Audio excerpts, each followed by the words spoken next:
የሰላም ሰልፍ የሰላም ድጋፍ ያደረገ አንድም ህብረተሰብ አታገኝም። የሰላም ድጋፍ አንድም ህብረተሰብ በግዴታ ተቸግረን ከቤታችሁ ትወጣላችሁ ተብለን ተገደን ነው ሰልፍ የወጣነ ዛሬ።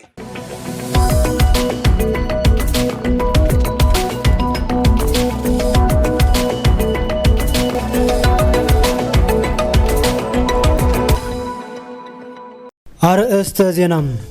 ከቅርብ ጊዜ ወዲህ በአማራ አራቱም ግዛቶች ህዝባዊ የመድረክ ውይይቶች እየተካሄዱ እንደሚገኙ በየአደረጃጀቱ ውስጥ ያሉት የፋኖ አመራሮች የገለጹ ሲሆን የህዝብን ችግር ለመፍታትና በቀጣይ በምን አይነት መንገድ ከህዝቡ ጋር ተጣምረን መስራት እንዳለብን ማስገንዘብ ስላለብን ነጻ ባወጣንባቸው ቀጠናዎች ከህዝብ ጋር ውይይት ማድረግ ስላስፈለገን እሱን እያደረግን ነው ሲሉ አክለው ገልጸዋል።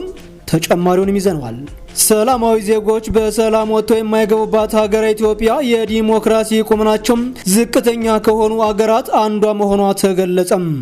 አዲስ ዓመትን አስመልክቶ የአገዛዙ የዞንና አንዳንድ የወረዳ አመራሮች እንዲሁም የሰራዊት ጦር አዛዦች ወደ መሀል ሀገር ሂደው በዓልን አክብረው ሲመለሱ በርካታ ቦታዎችን ይዞ የፋኖ መንገድ ዘግቶባቸው ወደ አሰቡበት ዓላማ ሳይደርሱ ወደ መጡበት ተመልሰው እንዲሄዱ ማድረጉ ተገለጸም። የአማራ ፋኖ ብሔራዊ ኃይል አፋባ ሰሜን አማራ ቀጠና በላይ እዝ የራስ አሞራ ውብነህ 3ኛ ኮር የደጃች አያሌው ብሩ ክፍለ ጦር ከዳባት ወደ አምባ ጊዮርጊስ በሚሄድ የአገዛዙ ሰራዊት ላይ በደፈጣ ጥቃት ከፍተኛ ጉዳት ማድረሱን ኢንጂነር አርበኛ ጻዲቅ ዋለልኝ ገለጸ።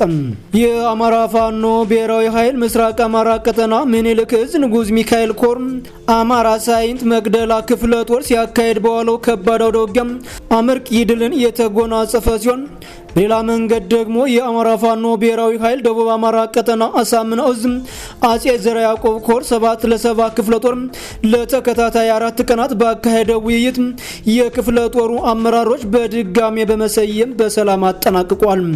የአፋድ ጎንደር ጠቅላይ ግዛት እዝ 206ኛ ኮር የ2018 ዓ.ም መደበኛ የሆነ የትምህርት ፕሮግራም ከምዝገባ እስከ ማሰማር ሂደት ወቅቱን ጠብቆ እንዲካሄድ እስከ ክፍለ ጦር ብርጌድ በመግለጫ ብናሳውቅም በአገዛዙ ሰራዊት ምክንያት ትምህርት መጀመር እንዳልተቻለ ገለጸም። የስቴጉማ ተራራ ክፍለ ጦር ከተቆጣጠረባቸው 3 ወረዳዎች ማለትም ግሸራቤል ወረዳ፣ ከሚሴ ልዩ ዞን ዳዊ ጨፌ ወረዳና የአንጾኪያ ገምዛ ወረዳ ሲሆኑ በአንጾኪያ ገምዛ ወረዳ 30 ትምህርት ቤቶች ሲኖሩ 27ቱን ትምህርት ቤቶች የስቴጉማ ተራራ ክፍለ ጦር በሚያስተዳድርባቸው ተማሪዎችን በ2018 ዓ.ም ትምህርታቸውን እንዲጀምሩ ከመምህራኖች ጋር ውይይት በማድረግ ምዝገባ እንዲጀምር አደረገም። የተወዳችሁና የተከበራችሁ የአማራ ሚዲያ ማዕከል አድማጭ ተመልካቾች ከላይ የሰማችኋቸው ዋና ዋና ዜናዎቹና ሌሎችን አጫጭር ዜናዎችን ጨምረን በዝርዝር ወደምናሰማበት የዜና ክፍላችን እናልፋለን። እስከ ፍጻሜው አብራችሁን እንድትቆዩ በአክብሮት እንጋብዛለን። አብራችሁን ቆዩ።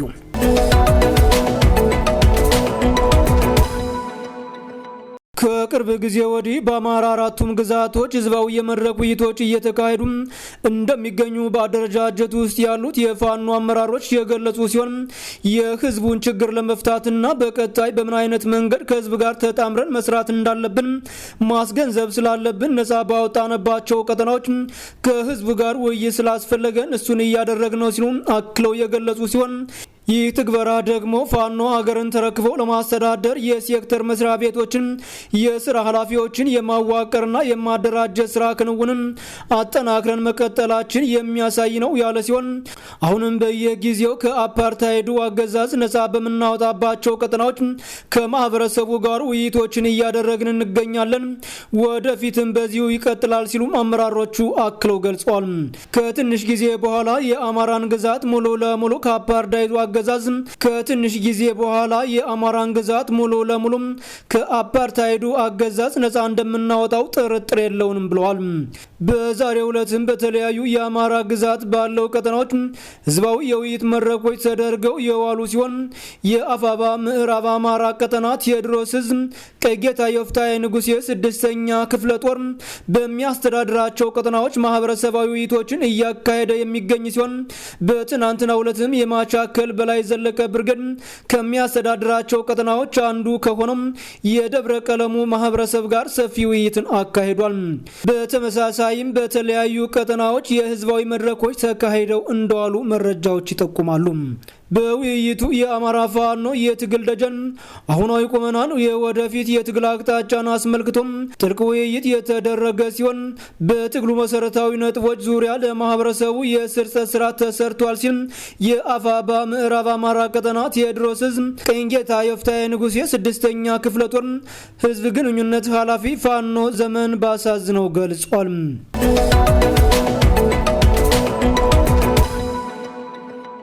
ሰላማዊ ዜጎች በሰላም ወጥተው የማይገቡባት ሀገር ኢትዮጵያ የዲሞክራሲ ቁመናቸው ዝቅተኛ ከሆኑ ሀገሮች አንዷ መሆኗ ተገለጸ። ኢትዮጵያ በዓለም አቀፍ ደረጃ የዲሞክራሲ ቁመናቸው ዝቅተኛ ነው ከተባሉት ሞሪታኒያ፣ ሞይናማር፣ ሊባኖስ እና ግሪክ ጋር መመደቧን ዓለም አቀፍ የዲሞክራሲና ምርጫ ድጋፍ ተቋም አይዲያ የተሰኘው ተቋም በሪፖርቱ አስታወቀም።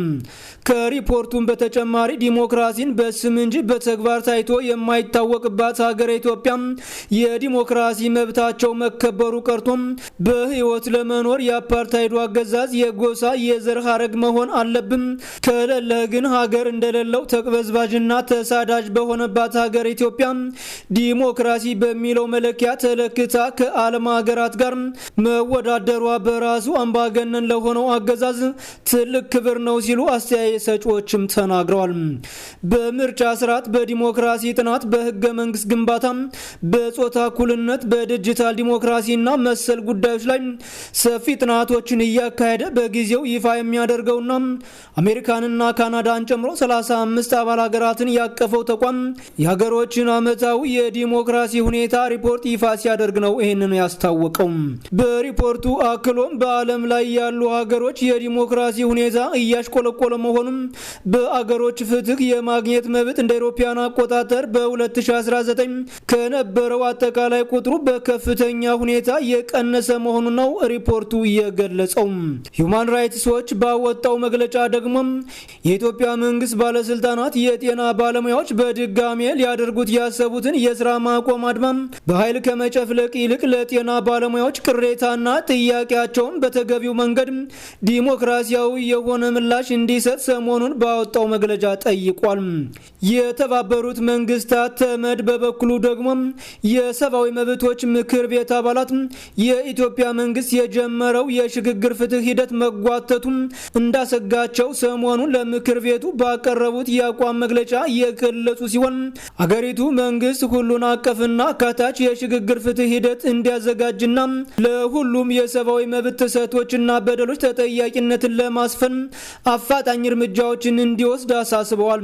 በአገሪቱ ያለው በመናገር ነጻነትን፣ በመሰብሰብና መደራጀት መብቶች ላይ የሚታዩ የዲሞክራሲ ችግሮች አሳሳቢ መሆናቸውን ሀገራቱ የገለጹ ሲሆን በተለይም በአማራ፣ በኦሮሚያና ትግራይ ክልሎች የሰብአዊ መብት ጥሰቶች እንዲቆሙ ሁሉም ተዋናኞች ተጨባጭ እርምጃዎችን እንዲወስዱ አገራቱ ጠይቀዋል።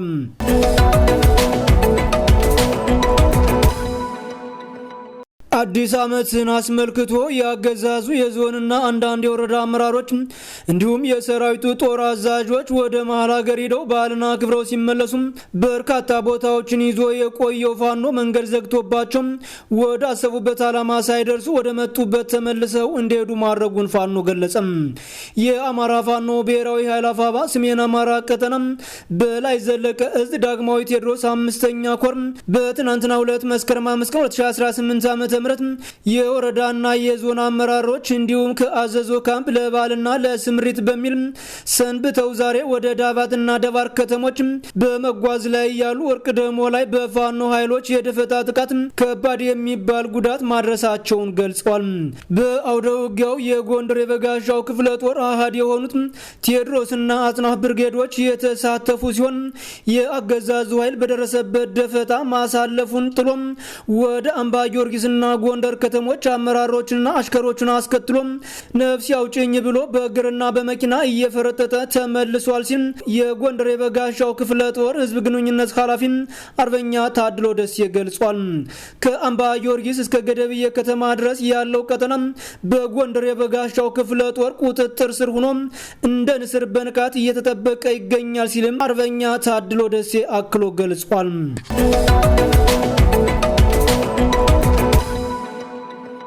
የአማራ ፋኖ ብሔራዊ ኃይል አፋባ ሰሜን አማራ ቀጠና በላይ እዝ የራስ አሞራ ውብነህ 3ኛ ኮር የደጃች አያሌው ብሩ ክፍለ ጦር ከዳባት ወደ አምባ ጊዮርጊስ በሚሄድ የአገዛዙ ሰራዊት ላይ በደፈጣ ጥቃት ከፍተኛ ጉዳት ማድረሱን ኢንጂነር አርበኛ ጻዲቅ ዋለልኝ ገለጸ።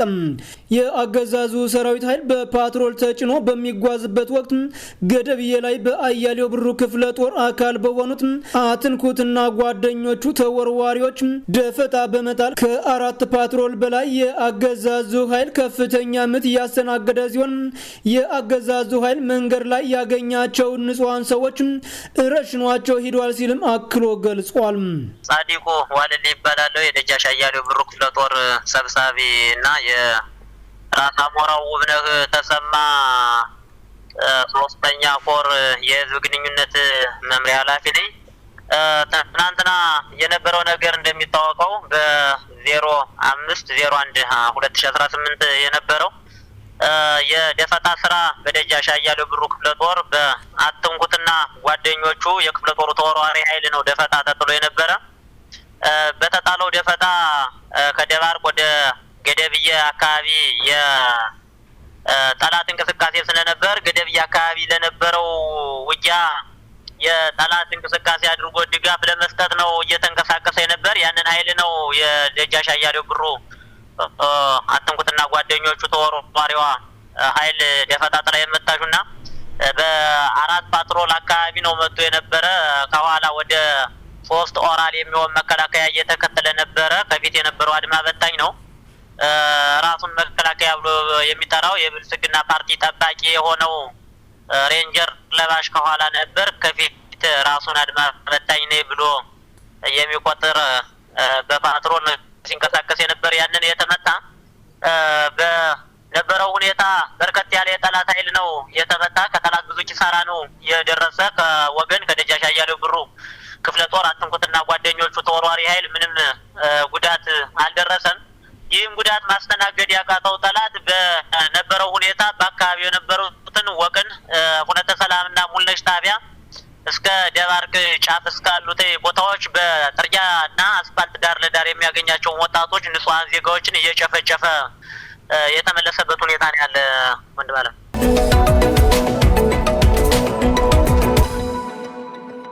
የአፋር ጎንደር ጠቅላይ ግዛት እዝ 206ኛ ኮር የ2018 ዓ.ም መደበኛ የሆነ የትምህርት ፕሮግራምን ከምዝገባ እስከ ማስተማር ሂደት ወቅቱን ጠብቆ እንዲካሄድ እስከ ክፍለ ጦርና ብርጌድ በመግለጫ የተሰጠ መሆኑ የሚታወቅ ሲሆን ይሁን እንጂ በአንዳንድ አካባቢዎች ያገዛዙ ኃይል እስካሁን መደበኛ ካምፕ ያደረጋቸው እንዳሉ ህብረተሰቡ እየጠቆመ ሲሆን በበጌ ምድር ወረዳ ጉና ቴክኒክና ሙያ ኮሌጅና ጉና አንደኛ ደረጃ ትምህርት ቤት ያገዛዙ የጸጥታ ኃይል ካምፕ አድርጎ በመያዙ በወቅቱ ምዝገባ ተደርጎ የስልጠናና ትምህርት ፕሮግራም አለመጀመሩን የራስ ጉና ክፍለ ጦር ቃል አቀባይ አርበኛ ገበየው አማረ አስረድተዋል። ከማህበረሰቡ ጋር በተደረገ የመድረክ ውይይት ህዝቡ የአገዛዙ ሰራዊት ኃይሎች የልጆቻችን መማሪያዎችን በካምፕነት እንደያዙት እንዴት ልጆቻችን ተማሩ ብለን እንልካለን? ከዚህ ቀደም እንደተፈጠረው አንደኛ የአገዛዙ የጸጥታ ኃይሎች ሴት ልጆቻችን ከዚህ በፊት እንደተከሰተው አስገድዶ የመድፈር ድርጊት ቢከሰትስ? ሁለተኛ ትምህርት ቤቶች በድሮንና በመድፍ ቢመቱስ? ሶስተኛ በሰልፍ ወጥተው ብልጽግናን ደግፉ በማለት የማወቅ ተግባር ቢኖርስ? የሚሉና ሌሎች ስጋቶች እንዳደሩባቸው ገልጸዋል። ኢሰመኮ በተመሳሳይ ደግሞ ትምህርት ቤቶች ለተማሪዎች ምቹ ከማድረግ አንጻር በተለይም በአማራና ኦሮሚያ ክልሎች በርካታ ክፍተቶች ማግኘቱን የገለጸ ሲሆን ኮሚሽኑ በሁለቱ ክልሎች በግል ግጭት ሳቢያ በተማሪዎች ላይ ስጋት መፍጠሩን ጠቅሶም በጥቂት ትምህርት ቤቶች በተማሪዎችና መምህራን ላይ ዛቻ፣ ማስፈራሪያ፣ ጾታዊ ትንኮሳዎች እንዲሁም እንደሚፈጸሙ ኢሰመኮ ያስታወሰ ሲሆን በበርካታ ክልሎች ትምህርት ቤቶች ተማሪዎች በተጨናነቀ ሁኔታ እንደሚማሩና ለተማሪዎች የመጀመሪያ እርዳታ መስጫ የጤና ክፍሎች እንደሌሉም ኮሚሽኑ አክሎ ገልጿል። ኢሰመኮ በአብዛኛው ትምህርት ቤቶች ከትምህርት ቤት ውጭ የተማሪዎች የእርስ በርስ ግጭቶችና የቡድን ጸቦች እየተበራከቱ መሆናቸውንም ጠቅሷል።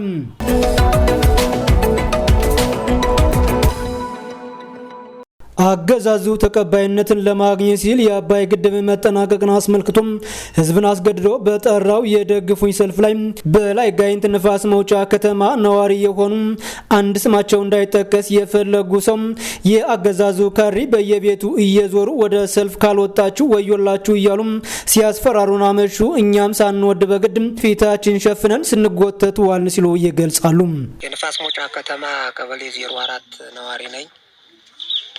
በሰሞኑ መቼም ይህን የህዳሴ ግድብ አስመልክቶ በገጠሩም በከተማውም ህዝብ ቦንድ እየተገዛ በመለስ ሰዓት መሰረት ድንጋይ ተጥሎ የተሰራ ግድብ እንደሆነ ነበር የምናውቀው። ዛሬ ይሄ መንግስት ትናንት መጥቶ ግድቡን እኔ አስጨርሼ እያለ ህዝቡን በቃ የከተማም የገጠርም ተወጣለህ ለአባይ ግድብ ትደግፋለህ፣ አስጨርሰናል። ይህንን አስመልክቶ የራሳቸውን ሚዲያ ለማንሸራሸር እና የሚፈልጉትን ነገር ለመጠየቅ መቼም ሰሞኑን እያሰቃዩን ነው ያለ። ህዝብ እየተሰቃየ ነው ያለ። ሰርቶ እንዳይበላ ተደርጎ ነው ያለው። ውጡ እየተባለ ስብሰባ፣ ሁልጊዜ ስብሰባ ነው፣ ሁልጊዜ ድጋፍ ሰልፍ አድርጉ ነው። እንደው የምናደርገው ግራ ገብቶናል። እኔ እንደው ይሄ መንግስት አላማው ምንም አልገባንም። እሱ ያልሰራውን ሁሉ ይሄን አድርጌ ይሄን ሰርቼ እያለ ይሄ ግድብ እኮ እንዴት እንደተጀመረ እኮ እናውቃለን። ከእነ መለስ ዜናዊ ከነመለስ በፊት አፄ ኃይለ ሥላሴ ሁሉ ነው እንትናቸውን አስቀምጠውበት ሄዱት። የተጀመረውም በመለስ ጊዜ ነው። ስራውም ይፋ ሆኖ የወጣው በሱ ጊዜ ነው። ዛሬ ይሄንን ግድብ ለማሰራት ድጋፍ ቦንድ እየተባለ የተሰራው እኮ አብይ ለዚህ ግድብ እኮ አብይ ያደረገው ነገር የለም። ግን እንደው እኔ አሰርቼው ነው፣ እኔ አስጨርሼው ነው፣ እኔ አስመርቄው ነው። ይሄ ምስጋና የሚፈልግ መንግስት እንደው እንጂ እኔ በጣም አስቸጋሪ ላይ ነው ያለው። አሁን የወጣበትን አላማማ የሚያውቀው እሱ ነው። አሁን ሁሉም በየቀበሌው አሁን ሰልፍ እየተባለ እየወጣ ነው። የመጀመሪያው ግድባችን አስመርቀናል፣ እንኳን ደስ አላችሁ ነው። እንግዲህ በልጽገናል፣ አድገናል ነው የሚለው። አሁን ደግሞ ሌላ ጥያቄው እንግዲህ ስንሰማ እዚህ እያሉ ነው ያለውን ቀይ ባህርን እናስመልሳለን፣ አሰብ ግድብ የኛን የሆነውን ነገር ሁሉ እናስመልሳለን ነው የሚለው። አሁን ደግሞ እንግዲህ ቀይ ባህርን እናስመልሳለን እያለ ነው እየጠራ ህዝቡን እያሰቃየ ያለ። በዚህ በስራ ሰዓት እንዳይሰራ የገጠሩም የከተማውም እየተገደደ እየተሰበሰበ ያለው ደግሞ እንግዲህ ይህኑ የድሃ ልጅ ወስዶ ለማስፈጀት እና የድሃ ልጅ ለማስጨረስ ነው የሚሰራ። ይሄ መንግስት እኮ የድሃ ልጅ ለመጨረስ የደም ጥማት ያለበት መንግስት እኮ ነው። የደም ጥማት የ666 አምላክ የሆነ መንግስት የእሱን ስልጣን ለማቆየት የድሃን ልጅ እንዲህ እያደረገ እያስገደደ በድሃ ልጅ ህይወት የሚገብረው ደም እኮ። አሁን ደግሞ ቀይ ባህርን አስመልሳለሁ አሰብ ግድብ የኛ ነው ነው የሚለው። እንደው የሚያደርገውን እኛ ምን እናውቃለን ብላችሁ ነው። የምን ፍቃደኛ በዚህ በስራ ሰዓት ለራሱ እጅ ወዳፍ በሆነበት ሰዓት ሰው ሰርቶ ለመጉላት ተቸግሮ እጅ ወዳፍ በሆነ ሰዓት እንኳን በፍቃደኝነት ሊወጣ ተገዱ አይደል? በየቀበሌው እንዳትንቀሳቀስ መታወቂያ አትሰጥም እና አትደረግም እየተባለ በየቀበሌው ተገዶ በሚኒሻና በፖሊስ እየተስፈራራን አይደለ ቤታችን እየወጣን ሰልፍ ያደረግ ነው። አሁን ዛሬ በዚህ ሰልፍ የተደረገው በንፋስ መውጫ ከተማ በመንግስት ሰራተኛው መቼም ተገዶ ምንም ደሞዝህን አትሰጥም፣ ምንም የምትበላው ነገር አታገኝም ተብሎ ደሞዙን ላለማጣት መቼም ቤተሰብ አሳዳሪ ስለሆነ ተገዶ ነው ያወጣል። ሌላው ህብረተሰብ ግን በዱላ እየተባለ ነው። ሚኒሻና ፖሊስ ነው በየቤቱ እየገባ ስብሰባ እንዲወጣ ያደረገው። አንድ የነዳጁ የምኑ እየተባለ ስራ የተሽከርካሪ ባጃጅ ታክሲ የምትሉት በሙሉ እኮ አሁን ስራ አቁሞ ተቸግሮ ተቸንፎ ባለበት ሰዓት ደግሞ ዛሬ የድጋፍ ሰልፍ ውጡ ለመንግስትን ደግፍ ተብሎ ተገዶ ወጥቶ እጅብ ተብሎ ሰልፍ እጅብ በግዴታ ሰልፍ በግዴታ እጅብ ተብሎ ማሽር ሲቀልጥ በምን ቤንዚል በምን ናፍጣ ነው የምናጅብ ብሎ ያው በግድ ተቸግሮ ዛሬ ያው ወጥቶ ባጃጁ መኪናውም በዚህ ወዲህ ሲጥነቀነቅ ቆየ። በሚሊሻና በፖሊስ እየተስፈራራ እንጂ አንድም ሰው ከልቡ ይህን መንግስት ደግፎ የሰላም ሰልፍ የሰላም ድጋፍ ያደረገ አንድም ህብረተሰብ አታገኝም። የሰላም ድጋፍ አንድም ህብረተሰብ በግዴታ ተቸግረን ከቤታችሁ ትወጣላችሁ ተብለን ተገድን ነው ሰልፍ የወጣነ ዛሬ።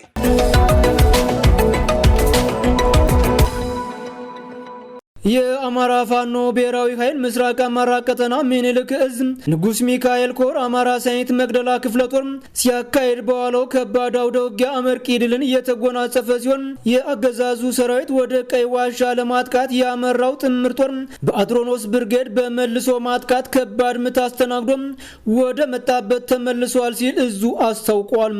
በዚህ አውደ ውጊያም ከመስከረም 4 2018 ዓ.ም ከቀኑ 5 ሰዓት ጀምሮ እየተደረገ ባለው እልህ አስጨራሽ አውደ ውጊያ ቀበሮ ሜዳ ተብሎ የሚጠራው ቦታ ላይ በነበረው ከባድ ትንቅንቅ ያገዛዙ ሰራዊት ከፍተኛ አመራር የተደመሰሰ ሲሆን በዚህ የተደናገጠው ያገዛዙ ሰራዊት ያለቃቸውን አስከሬን ለማውጣት ባደረጉት ትንቅንቅ በተጨማሪ ዲሽቃ ተኳሹን ጨምሮ የዘመቻ መሪው 50 አለቃው ሲደገም ጠላት ከፍተኛ ሰብአዊና ቁሳዊ ኪሳራ ደርሶበታል ሲል እዙ አክሎ ገልጿል።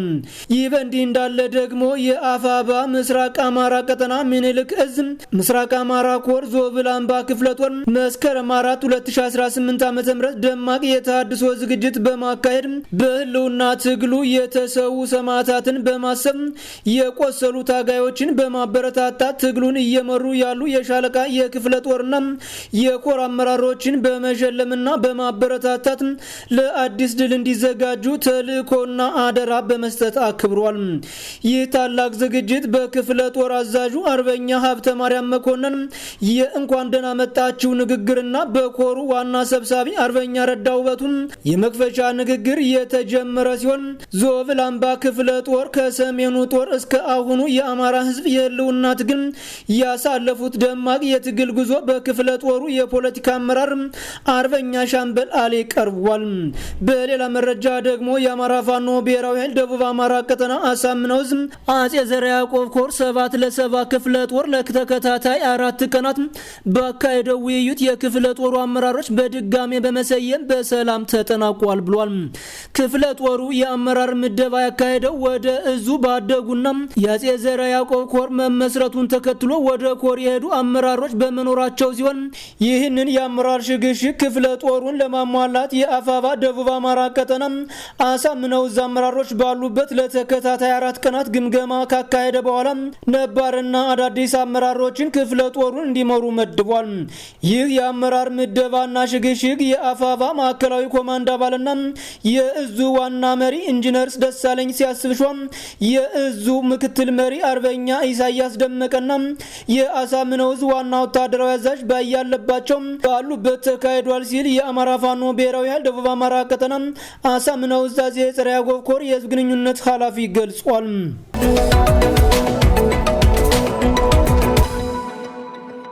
የሲጉማ ተራራ ክፍለ ጦር ከተቆጣጠረባቸው 3 ወረዳዎች ማለትም ጊሸራቤል ወረዳ፣ ከሚሴ ልዩ ዞን ዳዋ ወረዳና የአንጾኪያ ገምዛ ወረዳ ሲሆን በአንጾኪያ ገምዛ ወረዳ 30 ትምህርት ቤቶች ሲኖሩ 27ቱ ትምህርት ቤቶች የሲጉማ ተራራ ክፍለ ጦር በሚያስተዳድርባቸው ተማሪዎችን በ2018 ዓ.ም ትምህርታቸውን እንዲማሩ ከመምህራኖቻቸው ጋር ውይይት በማድረግ ምዝገባ እንዲጀምር ያደረገ መሆኑን የገለጸ ሲሆን ሸዋ ጠቅላይ ግዛት ተማሪዎች ትምህርታቸውን እንዲማሩ ምቹና አስቻይ ሁኔታዎችን በመፍጠርና የትምህርት ስርዓት እንዲቀጥል በፍጥነት እንዲጀመር በቀጠናው የሲጉማ ተራራ ክፍለ ጦር ከመምህራኖች ጋር ውይይት አድርጎ የተማሪዎችን ምዝገባ ፋኖ ባለበት ቀጠና እንዲጀምሩ ክፍለ ጦሩ አስታውቋል። የተወደዳችሁና የተከበራችሁ አድማጭ ተመልካቾች ለዛሬ ያዝናችሁ አጫጭር መረጃዎች እነዚህን ይመስሉ ነበር። በቀጣይ በሌላ መረጃ እስከምንገናኝ ጤና ይስጥልኝ።